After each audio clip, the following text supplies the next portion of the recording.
Every now and then I talk to people who want to try and find a good photo place or a good location to go out and take pictures, but they're not sure what to do. And one thing that works for me is to go to your local botanic gardens. There's often like a public garden or a university garden in most cities that has a bunch of flowers and animals and other things like that.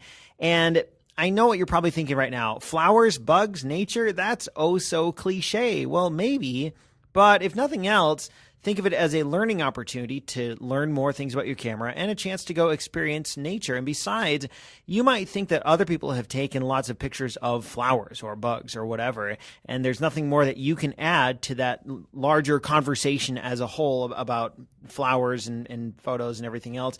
But that conversation is missing your unique voice and your unique take on the situation. So I'm going to talk about my cousin Beth again briefly, who I've mentioned here before. She is always going out with her iPhone and her Allo clip. It's a little magnifying lens that attaches to her iPhone, and taking macro pictures of flowers, so super close-up pictures of flowers. And you might think, well, everyone does that. Who doesn't take macro pictures? Well, yeah, a lot of people do it, but none of those are my cousin Beth, except for my cousin Beth. And so she is adding her own unique voice to that conversation.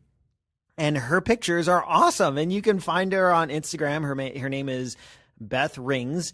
And she's got all these macro pictures of flowers. And you might look at hers and then go out and buy your own Allo clip and then take your own photos. So anyway, I'm going way off track here. But the point is, if you need ideas for photos, go to a garden, go to a park, and snap away. It's pretty cool. This picture here, I took it when my parents were visiting. We went to the botanic gardens, took the kids there, had a lot of fun.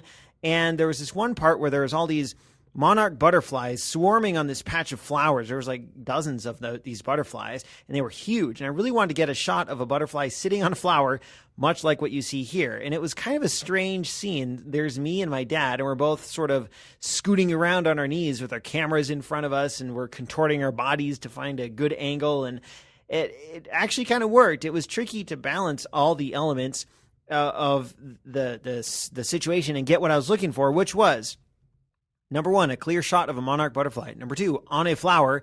And number three, with the sun behind me, so it would be well lit. I wasn't super optimistic when I was looking through my photos afterwards, but I found this one, and it's a little backlit, so the lighting isn't perfect, but I actually kind of like how it turns out because there's this nice all the background is really nice and well lit. I mentioned in the blog write-up that I did not post this picture to Instagram because there's simply too much going on here for a very small screen like what you might see on a mobile phone, which is how most people watch or look at Instagram photos. And that's the tough part about social sharing.